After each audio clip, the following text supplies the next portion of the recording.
रूपाली, मैं ऑफिस जा रहा हूँ, तुम बैंक चली जाना और पैसे जमा कर देना प्लीज़। अरे अमन, माही छोटी है बहुत, मैं कैसे जाऊँगी इसे लेकर, कार भी तुम ले जा रहे हो। रूपाली चिढ़ते हुए बोली। अरे ऑटो से चली जाना, मेरे ज़रूरी मीटिंग है। ऐसा बोलकर वह चला गया। रूपाली को गुस्सा आ रहा था, पर वह करती भी क्या। सारा काम करके वह बैंक चली गई। माही को साथ लेकर गई थी।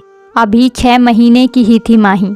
रूपाली स्कूल में अध्यापिका थी और मैटरनिटी की छुट्टी लेकर माही की देखभाल कर रही थी। अमन का अपना बिजनेस था। रूपाली अपने कामों में तेज थी, घर के बाहर के काम खुद ही करती थी। अमन काम में व्यस्त होने के कारण उसकी मदद नहीं कर पाता था। वह सारा दिन कामों में ही लगी रहती, अपने खुद के लिए उसके पास समय नहीं था। शाम को अमन के आने पर वह बोली, मैं अकेली थक जाती हूँ अमन, और अभी मुझे स्कूल भी ज्वाइन करना है। तुम माँ को बुला लो, मुझे भी आराम मिले। माही के होने पर भी नहीं आई थी वे। अमन ने फ़ोन करके माँ को बुला लिया, पर उनका आना तो रूपाली के लिए और मुसीबत बढ़ाने वाला था। इतवार के दिन माँ जी आ गईं और आते ही पोती और बेटे पर प्यार बरसाया और मुझसे कहने लगी कि तुम्हारे ससुर जी की तबीयत खराब होने के कारण मैं डिलीवरी के वक्त नहीं आ पाई। मैंने कहा कोई बात नहीं माँ, अब जी भर कर खेलो पोती से। अब माँ माही का ध्यान रखती और मैं काम पर ध्यान दे पा रही थी। लेकिन यह कुछ दिन तक ही था। माँ जी को काम वाली का काम पसंद नहीं आता था, इसलिए काम वाली भी नहीं लगाई मैंने। मैं स्कूल से आती और देखती पूरा घर अस्त व्यस्त मिलता, फिर मैं सारा घर समेटती और माही को लेकर आराम करती तो माँ की फरमाइश शुरू हो जाती, रूपाली बेटा चाय ले आओ, थोड़े पकौड़े भी बना लाना। अमन भी आता होगा, बेचारी उठकर फिर लग जाती काम में। अब यह रोज़ होने लगा। वह सुबह काम करके जाती और आकर भी काम करती। उसने इसलिए बुलाया सासू माँ को कि आराम मिले, यहाँ तो उसका ही काम बढ़ गया था। उसने अमन से भी बात की। अमन, मैंने अपना काम बढ़ाने के लिए माँ को नहीं बुलाया था। अमन बोला, रूपाली तुम अब हर बात पर बोलती हो, मैं काम देखूँ या घर। अमन को 2 टूक जवाब सुनकर वह हैरान थी। उसने सीधे माँ से बात की तो उन्होंने और उसे ही सुना दिया, तुम कौन सा काम करती हो, स्कूल ही तो जाती हो, और काम तो औरतों को ही करना पड़ता है। मेरा अमन सारा दिन काम में लगा रहता है। रूपाली उनकी बातों से आहत हो गई। वह बिना बोले ही चली गई। एक दिन रूपाली की सहेली जो उनकी सोसाइटी में ही रहती थी, उसका फ़ोन आया। वह बोली, यार रूपाली तू कुछ काम नहीं करती क्या घर पर?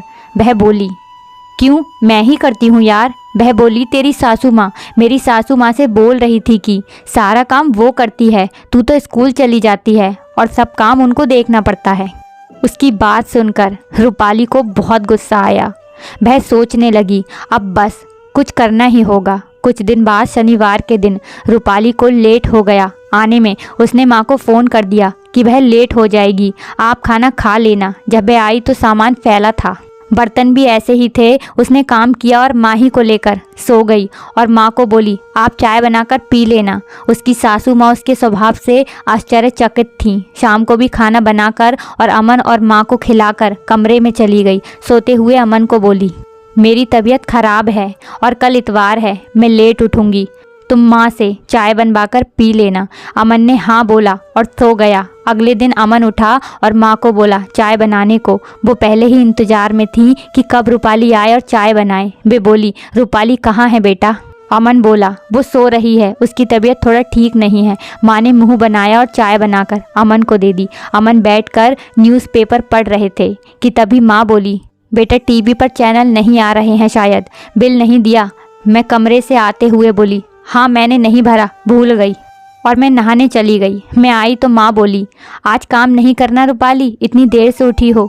मैं बोली, माँ वही तो कर रही हूँ जो आप सबसे कहती हैं। अमन बोले, ये क्या कह रही हो तुम? माँ भला ऐसा क्यों कहेंगी?